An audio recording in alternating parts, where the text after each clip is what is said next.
মানুষ নিজের জীবনে সেই সব কিছু লাভ করতে পারে যা সে কামনা করে।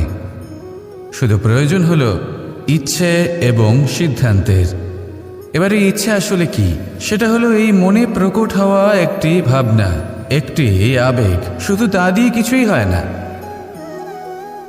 যখন সেই ইচ্ছের সাথে দৃঢ় প্রতিজ্ঞা জুড়ে যায়, তখন বিষয়টা এগোতে থাকে। একটা উদাহরণ দিই, ধরুন আপনি মরুভূমিতে আছেন এবং আপনি মধুর জল পান করতে চান। এটা হলো শুধুমাত্র আপনার মনের একটি ইচ্ছে। যখন এই ইচ্ছের সাথে সিদ্ধান্ত জুড়ে যায়, তখন আপনি সেই মরুভূমিতে গর্ত খুঁড়তে চেষ্টা করেন।